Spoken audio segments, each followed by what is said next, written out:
มื้อที่9ของการดำเนินของประชุมสมัยสามัญเทื่อที่10สภาแห่งชาติสุดที่9โดยได้รับฟังมูลเสื้อ50 ปีสภาแห่งชาติและรับฟังการรายงานการกะเกียมเลือกตั้งสมาชิกสภาแห่งชาติสุดที่10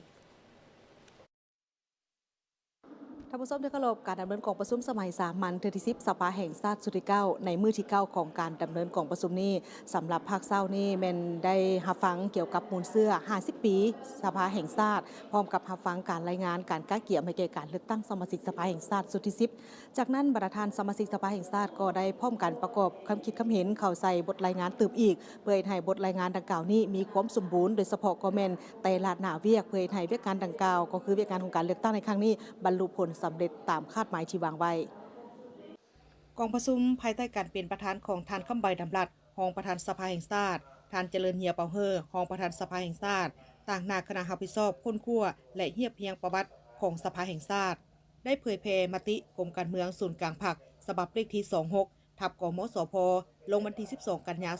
2025เกี่ยวกับการเพิ่มทวีการนำพาซี่นำขององค์คณะพรรคทุกขั้นต่อกับการเลือกตั้งสมาชิกสภาแห่งชาติสุดที่10และสมาชิกสภาปฏิรูปขันแขวงสุดที่5โดยเสนอประวัติความเป็นมาของสภาแห่งชาติและสภาปฏิรูปขันแขวงซึ่งท่านได้ยกให้เห็นถึงแต่ละระยะของสภาแห่งชาติสุดที่9และสภาปฏิรูปขันแขวงสุดที่4ได้รับการเลือกตั้งในวันที่21กุมภาพันธ์2021 5 ปีผ่านมาได้สู่ซน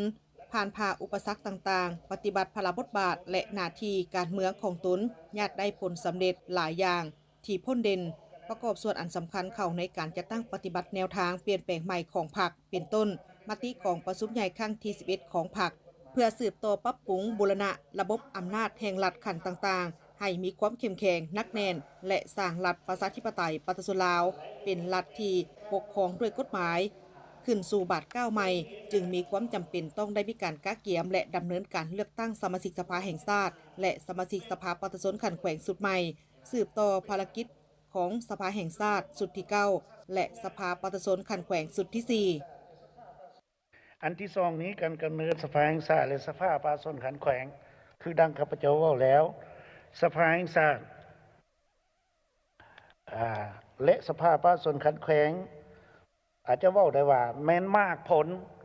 อันยิ่งใหญ่ของประชาชนลาวบรรดาเผ่าในภารกิจต่อสู้ปลดปล่อยศาสตร์ปกปักรักษาและสร้างสรรค์ประเทศชาติภายใต้การนำพาของพรรคประชาชนปฏิวัติลาวขอให้เป็นอย่างที่ว่ามากผลอันยิ่งใหญ่เพราะว่ามันร่วมกับการสร้างตั้งหลัก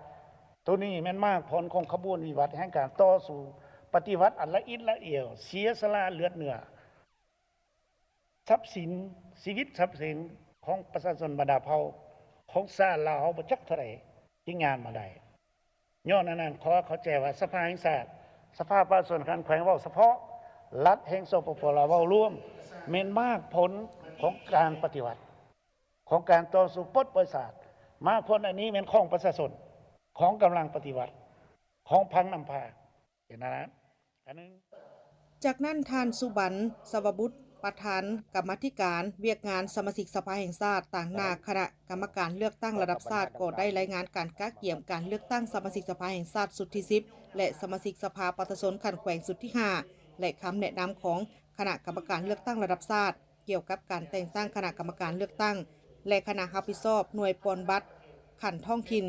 อยู่สถานทูตกงสุลลาวและสำนักงานผู้ต่างหน้าถาวรของสาธารณรัฐประชาธิปไตยปฏิรูปลาวอยู่ต่างประเทศซึ่งท่านได้ยกให้เห็นว่า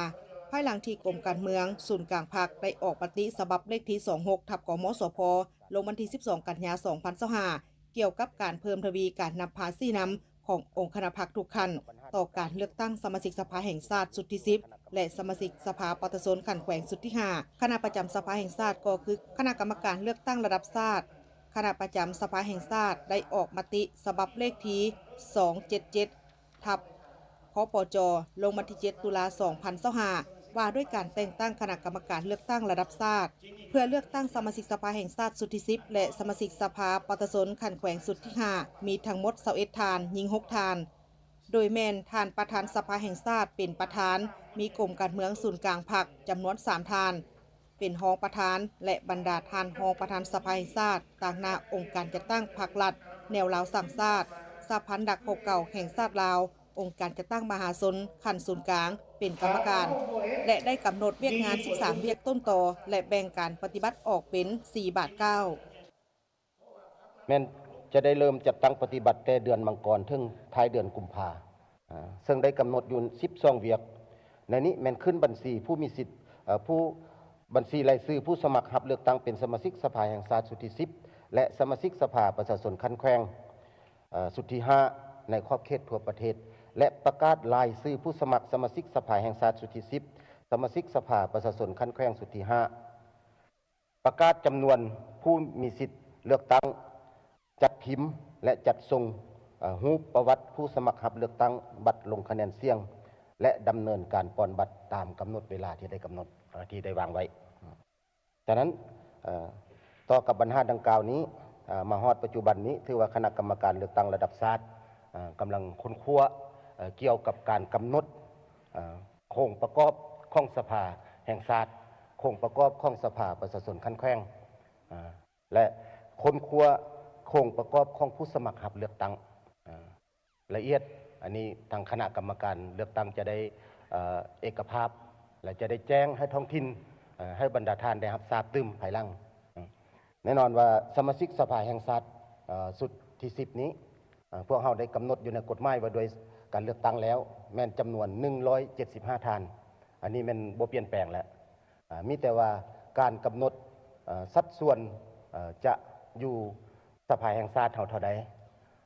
อยู่อ้อมข้างศูนย์กลางนี่เท่าใดและอยู่ท้องถิ่นนี่เท่าใดอันนี้มันพวกเราจะได้กำหนดสัดส่วนละเอียดและจะได้แจ้ง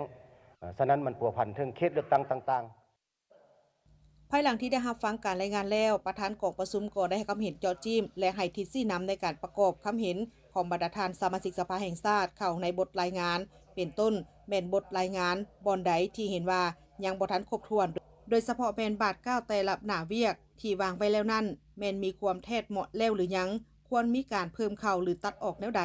และในด้านอื่นๆอีกจากนั้นบรรดาท่านสมาชิกสภาแห่งชาติก็ได้ประกอบความคิดเห็นเข้าใส่บทรายงานตื่มอีกเพื่อเฮ็ดให้บทรายงานดังกล่าวนี้มีความสมบูรณ์โดยเฉพาะก็แม่นแต่ละหน้าเวียกเพื่อเฮ็ดให้เวียกงานการเลือกตั้งในครั้งนี้บรรลุผลสำเร็จที่วางไว้